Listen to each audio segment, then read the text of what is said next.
guys, welcome to this week's video. I will be referring to SBAC items from this point forward. My contract apparently with NAEP items is over, and now it's going to be Common Core SBAC connections throughout the video. So this is my first SBAC question that I grabbed. It says that we have a circle, its center is going to be at 6, 7, and it goes through the 0.14. Then there's going to be a second circle. It's going to be tangent to the first circle at the 0.14, and it has the same area. So where is the center of this second circle? And then you got to show your work and explain how you found your answer. So depending on where we are, in the math lesson, if you're doing an algebra lesson, you could do the distance formula. Geometry, we can do all sorts of geometry tricks and whatnot to argue where the center is. So I think that we just need a good picture and a good argument. Right, so if this was in class or something, we could give the students a grid, a coordinate grid, and have them draw this circle here that's centered at 6, 7 and goes through 1, 4, and have them explore it. And also I want to show you in the video how I easily set up my GeoGebra, and I easily can just make a picture and then capture it, and I can put it in an assignment, or I can put it like in this video, for example. So I'll show you how I do that. So anyways, here's our picture. Here's our first circle. Here's our point of tangency. So where's that second point? So I guess the way that I'm looking at it is, we could think about this distance, right? The radius has some radius here. So if B, I think about transformations like if B, to get from B to A, if we went 1, 2, 3, 4, 5 units to the right and then up 1, 2, 3, right? We have that right triangle. So this is 5, this is 3, right? So if I rotate this point A around B, which means then instead of going to the right 5, I'm going to go to the left 5, 2, 3, 4, 5, right? That's still 5 units, and I'm going to go down 3. And since those movements are the same, then this distance, so that must be our center, that makes these distances then must be the same. So if the circles have the same radius, they're going to have the same area. So there would be our center at -4, 1. Okay, so that's how I see the picture. And again, if you're in an algebra class or something, you may want to use the distance formula and argue that the numbers are the same, find out what the actual radius length would be. So let's go ahead and use GeoGebra here. So this is a graphing problem, so I'm going to get my coordinates up. Remember, if you don't see your options here, and these little options are from the GeoGebra 5 update. If you don't have GeoGebra 5, you're not going to see this little house and magnet thing. I don't even really know what they do. But you do have your axes and your grid lines that we can turn on. But if you don't see those, make sure this little arrow next to graphics, remember, is pointed down. Okay, so my graphics window always looks a little different. The axes are kind of bolded in, the grid lines are a darker blue, and I do that so that if I want to use a picture with GeoGebra and when I make copies on my assignments, you can see the grid lines better. To do that, if you just right click somewhere in your graphics window, you have all these options here, right? And here's some axes things. So my axes are bolded, and they're black. You can change the color if you wanted to. Students like to do this too, kind of customize and make their own little grid thing.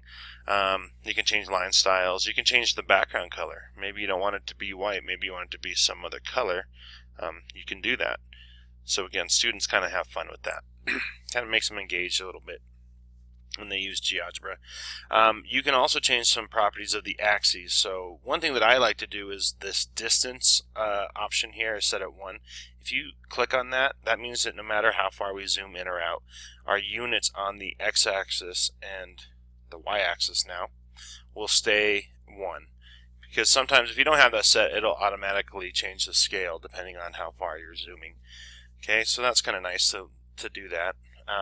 And then this is where, for the grid, I make my grid lines a little bit darker blue that has this look. So, set yours up to however you want, and then anything that you change, any kind of properties, and you want to keep it every time you open GeoGebra, then you just go up to Options and go down to Save Settings. And then every GeoGebra window you open will have those settings by default then. And another thing you can do too, if you don't like the labeling, you make circles, lines, points, and everything's labeled, and you don't want that, you can go to options, go to labeling here. I have mine set to new points only. I like my points to have labels, but sometimes I don't, and I'll just change it to no new object so it won't label anything. But I like to mine it new points only, and then click save settings again, and then only points will be labeled if you want that too. So let's go ahead and make this picture here.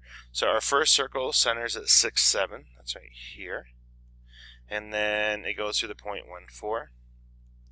Okay, so maybe I want to zoom out a little bit so I can kind of see this picture. So here's what we got going on. I always think the default of our lines and objects and things are kind of boring, so I like to change the color. Maybe I'll make this blue. Just kind of makes it more engaging, I think.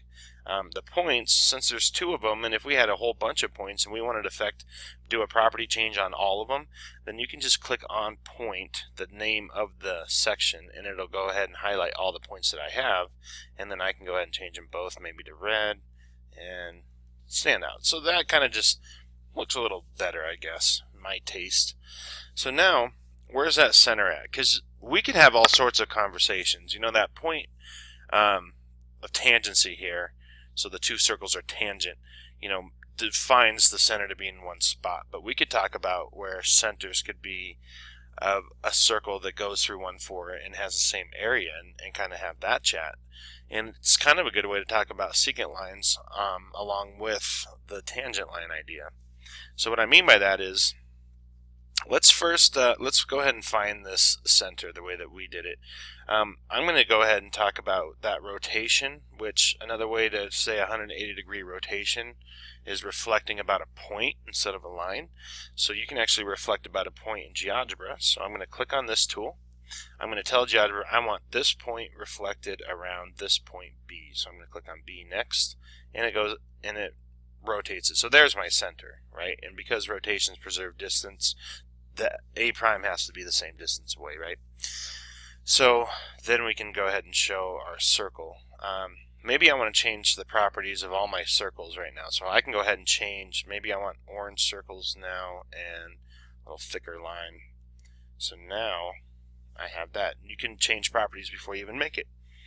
So there's that point there, right? And then we can talk about tangent, right? So maybe we want to connect these 2 centers, goes through the point B, and then tangent lines are always perpendicular to the diameter or the radius here.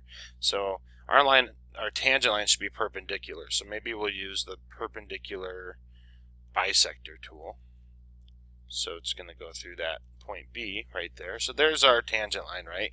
So geometric property, and tangent lines only touch each circle at 1 point, right? But what if I'm going to undo here.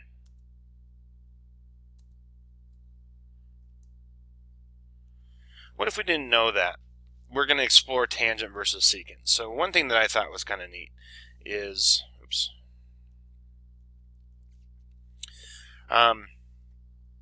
let's go ahead and make a circle that goes through 1, 4 and has the same area, therefore same radius, right?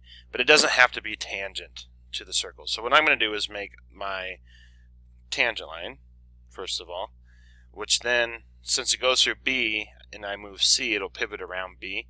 So now I can make a secant line, I can make a tangent line, and now using that geometric property that the center of our circle has to be perpendicular to the tangent line, or this line, I'm going to go ahead and grab my perpendicular line tool, and I'm just going to click on my line I want to be perpendicular to, and then I'm going to click on B to go through B. So I know my center's got to go, somewhere on this line. So I'm going to put some point on that line.